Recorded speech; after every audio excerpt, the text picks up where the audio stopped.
Bem-vindo a bordo, eu sou o Cláudio Luquezzi, estamos aqui em Asas e Histórias, o seu programa de aviação na terra de Santos Dumont. Com o mundo mal saído ainda da destruição da Segunda Guerra Mundial, este avião fez renascer a aviação comercial de longo alcance e representou para as companhias aéreas brasileiras o ingresso em voos internacionais com alto padrão, moderno e muito charme. Esse avião foi o Lockheed Constellation e essa é a sua história.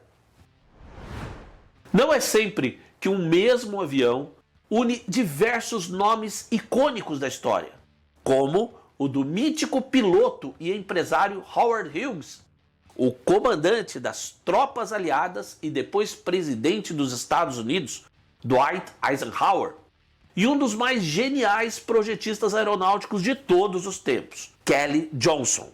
O Constellation uniu todos os três.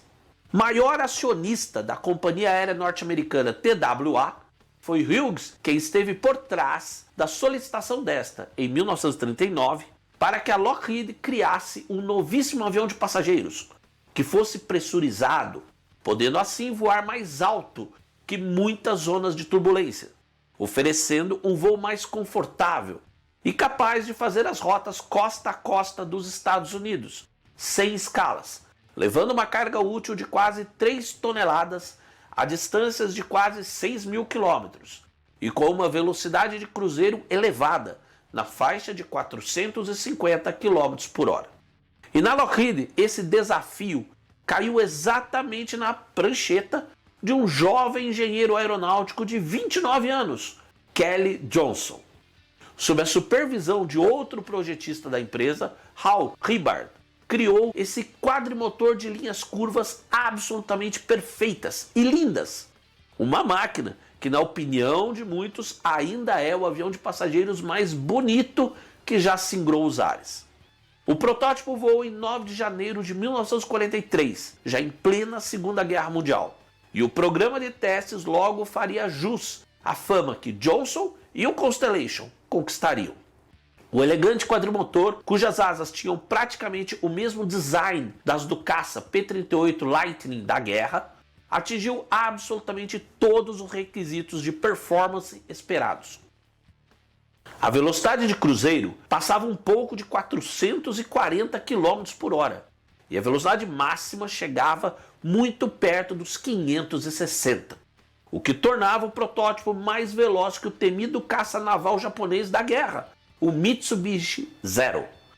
A TWA fechou um pedido para 40 exemplares, com a Pan American Airways assinando outro na mesma quantidade, para uma versão com maior alcance a ser usada nos seus voos internacionais, para destinos na Europa e na América Latina, por exemplo.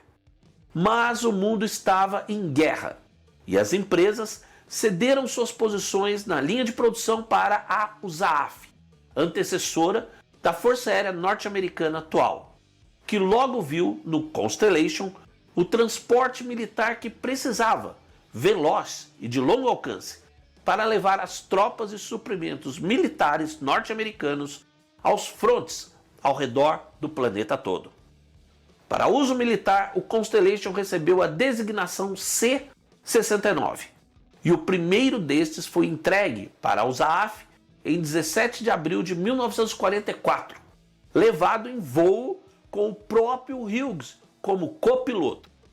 E em 23 de janeiro de 1945, apesar de ter sido em missão militar, um C-69 fez o primeiro voo transoceânico de um Constellation, indo de Nova York até Paris, na França.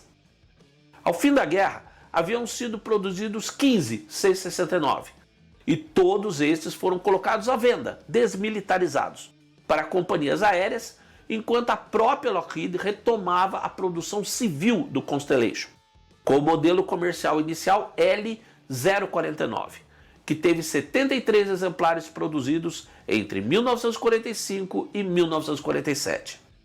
Ele podia levar de 44 a 81 passageiros, e as primeiras companhias a o colocarem em serviço foram, lógico, a TWA e a Pan American, e na sequência a brasileira Panair do Brasil, as europeias Bulk, Air France e KLM, e mais tarde a israelense El Al. Posteriormente, exemplares usados foram transferidos e voados em outras companhias, como a Eastern Airlines e a Delta Airlines. E com um enorme sucesso, tornando-se querido e afamado pelas companhias aéreas, seus tripulantes e também pelos passageiros, o Constellation logo estava ganhando versões melhoradas, ampliadas em número de assentos e também com performance expandida. Assim apareceu o L649 em 1946, com motores mais potentes para levar 81 passageiros sem perder performance. O L749 de 1947, com alcance transoceânico para voos comerciais. E a partir de 1950, as versões da muito ampliada série L1049 Super Constellation, chegando aí na faixa de 100 lugares para passageiros, culminando no tipo final L1649 Starliner de 1956, já no alvorecer da era do jato.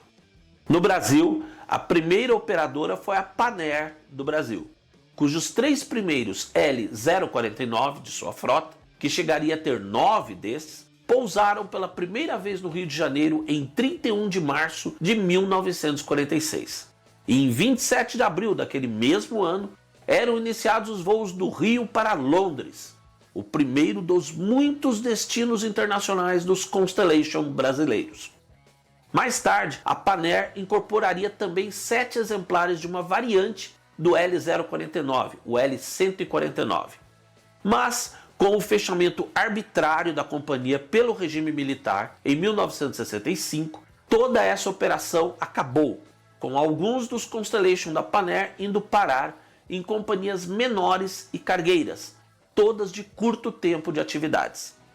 E a série L1049 teve também um grande sucesso no Brasil, por muito tempo significando o que de mais sofisticado havia em nossa aviação comercial, com 4 exemplares operados pela Real Aerovias e não menos que 10 pela Varig, incluindo os 4 da Real quando esta foi absorvida pela companhia. Nas cores da Varig, os Super Constellation estrearam em 1955 e o último destes foi retirado de serviço apenas em 1967. Assim, um total de 26 Constellation e Super Constellation voaram na aviação comercial do Brasil. A chegada da era do jato, com a entrada em serviço dos Boeing 707 a partir de outubro de 1958, determinou o fim do reinado de toda a linhagem dessas máquinas maravilhosas da Lockheed.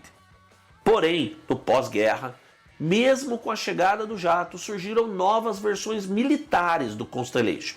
E entre as missões especiais, destacou-se a série dos EC-121 Warning Star, os primeiros aviões de grande porte, modernos, de uso como postos de radar aerotransportados para alerta antecipado e controle, usados inclusive na Guerra do Vietnã. E não esquecemos do presidente norte-americano Eisenhower. Ainda durante a guerra, como comandante supremo das forças aliadas na Europa Ocidental, Eisenhower utilizou um C-69 como a sua aeronave pessoal, batizando o aparelho de Columbine. Ao assumir a presidência dos Estados Unidos, ele requisitou que um aparelho da versão militar do L-749 fosse convertido em aeronave presidencial, com a designação VC-121A, que ele batizou de Columbine II.